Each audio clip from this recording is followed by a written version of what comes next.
Welcome to my channel. இந்த வீடியோவில் வந்து நாங்கள் யூஎஸில் ஈத் எப்படி கொண்டாடணும் அப்படிங்கிறது தான் பார்க்க போகிறீங்க. நேற்று வந்து 29th இஃப்தியார் செலிப்ரேஷன் இன் மஸ்ஜித்னு சொல்லிட்டு போட்டிருந்தேன்.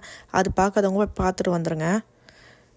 அப்புறம் தொழுக ஆரம்பிக்கிறதுக்கு முன்னாடியே வந்து ஃபித்ராலாம் கலெக்ட் பண்ணிகிட்டு இருந்தாங்க.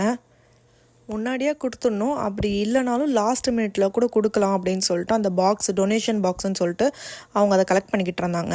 அப்புறம் மஸ்ஜித்லேயே வந்து ஜக்காத்தும் கலெக்ட் பண்ணாங்க. இது ரெண்டுமே என்னன்னு பார்த்தீங்கன்னா இல்லாதப்பட்டவங்களுக்கு போய் சேரணுன்றதுக்காக இது கலெக்ட் பண்ணுறது. இது ரெண்டுமே வந்து நம்ம கண்டிப்பாக கொடுத்து தான் ஆகணும். ரம்ஜான் காலில் வந்து ஈத் நமாஸ்ன்னு போவோம். அந்த ஈத் நமாஸ் போகிறதுக்கு முன்னாடியே வந்து இதெல்லாம் செஞ்சு முடிச்சிருக்கணும். இதெல்லாம் நம்மளுடைய கடமை.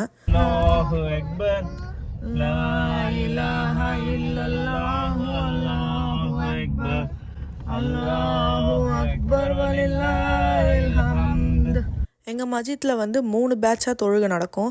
7:30 மணிக்கு ஒன்று, 8:30 மணிக்கு ஒன்று, 9:30 மணிக்கு ஒன்று. நாங்கள் 8:30 மணி பேட்ச்க்கு போனோம். அதுக்கு ஒரு அரை மணி நேரத்துக்கு முன்னாடியே போயிட்டோம். ஏன்னா பார்க்கிங் லாட்டெல்லாம் ஃபுல் ஆகிடும். கார் பார்க் பண்ணுறதுக்கு இடம் கிடைக்காது. அப்புறம் தேடிட்டு இருக்கும்போது நமக்கு நமாஸ் முடிஞ்சிடும். அதுக்காக முன்னாடியே அரை மணி நேரத்துக்கு முன்னாடியே நாங்கள் போயிட்டோம். போலீஸ் ப்ரொடெக்ஷனோட நமாஸ் நடந்துச்சு.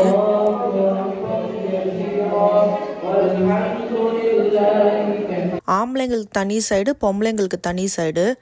லேடிஸே வந்து எங்கள் பேட்ச்லேயே வந்து கிட்டத்தட்ட ஒரு 200 பேர் கிட்ட வந்திருப்பாங்க. நாங்கள் முன்னாடியே போயிட்டதுனால மஸ்ஜித் காலியாக இருந்துச்சு. வர வர டைம் ஆக எல்லாரும் வந்துக்கிட்டு இருந்தாங்க. ஃபஸ்ட்டே வந்து மைக்லேயே வந்து அனௌன்ஸ் பண்ணிட்டாங்க எப்படி நமாஸ் படிக்கணும்னு சொல்லி கொடுத்துட்டு அதுக்கப்புறம் தான் நமாஸே ஸ்டார்ட் பண்ணாங்க.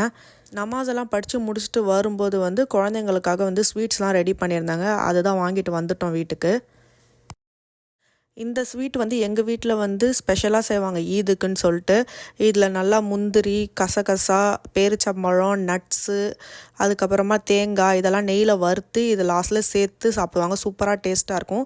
இது எப்படி பண்ணுறதுன்னு நான் ஒரு வீடியோவில் சொல்கிறேன் உங்களுக்கு. இது செய்கிறது ரொம்ப ஈஸி, 5 நிமிஷம் வேலை தான். டேஸ்ட்டும் சூப்பராக இருக்கும். அதுக்கப்புறம் இதை சாப்பிட்டுட்டு முடிச்சுட்டு நாங்கள் ஊரில் இருக்கவங்களுக்குலாம் ஃபோன் பண்ணி விஷஸ் சொல்லிவிட்டு அதுக்கப்புறம் லஞ்சு ப்ரிப்பேர் பண்ண ஸ்டார்ட் பண்ணிட்டேன். லஞ்சுக்கு வந்து என்னுடைய க்ளோஸ் ஃப்ரெண்டு ஸ்கூல்லேருந்து நாங்கள் 2 பேரும் ஃப்ரெண்ட்ஸு, அவள் கூட செலிப்ரேட் பண்ணலான்னு சொல்லிட்டு நான் வீட்டுக்கு கூப்பிட்ருந்தேன். அவளும் இங்கே ஜார்ஜியாவில் தான் இருக்கா. அவள் இருக்கான்னு சொல்லிட்டு தான் நான் நியூயார்க்லேருந்து இங்கே ஷிஃப்ட் ஆகி வந்துட்டேன். தம்பி, ஒரு மனுஷன் போய் பேசலாம், ஆனால் ஏக்கர் கணக்கில் எல்லாம் பேசக்கூடாது. அப்புறம் ரம்ஜான்னாலே என்ன பிரியாணி தான். பிரியாணி, தயிர் பச்சடி, தால்ச்சா, சிக்கன் 65லாம் செஞ்சு வச்சுருந்தேன். அப்புறம் குழந்தைங்க வந்து சாப்பிட மாட்டாங்கன்னு சொல்லிட்டு அவங்களுக்கு மேக் அண்ட் சீஸ்ன்னு சொல்லி அதை நாங்கள் வாங்கி வச்சுட்டோம். சரி, ரம்ஜான்லாம் முடிஞ்சிச்சு. ஃப்ரெண்ட்ஸ் எல்லாம் போனதுக்கப்புறம் பார்த்தா அப்படியே கிச்சனே வந்து கவுத்து போட்ட மாதிரி கிடந்துச்சு. எல்லாம் அங்கங்கே அப்போ எப்படி இருந்துச்சு. சரி, இப்போ அதை க்ளீன் பண்ண முடியாதுன்னு சொல்லிட்டு கொஞ்சம் ரெஸ்ட் எடுத்துகிட்டு நாளைக்கு காலைல க்ளீன் பண்ணிப்போன்னு சொல்லிட்டு எல்லாத்தையும் அடுத்த நாள் காலைல வந்து க்ளீன் பண்ணி நான் வச்சுட்டேன். க்ளீன் பண்ணுறதுக்கு வந்து ரொம்ப முக்கியமான ஆள் ஒன்று தான் தேவைப்பட்டுச்சு. என்னென்னு பார்த்தீங்கன்னா இந்த வெசல் வாஷிங் தான். இது இருந்ததுனால தான் வெசல்ஸ் எல்லாம் வந்து அதில் லோட் பண்ணிவிட்டு கிச்சன் எல்லாத்தையும் க்ளீன் பண்ணி வச்சுட்டோம். இது இருக்கிறது வந்து இங்கே ஒரு நல்ல விஷயம். வீடியோ பிடிச்சிருந்தா சப்ஸ்கிரைப் பண்ணுங்கள். தேங்க்யூ.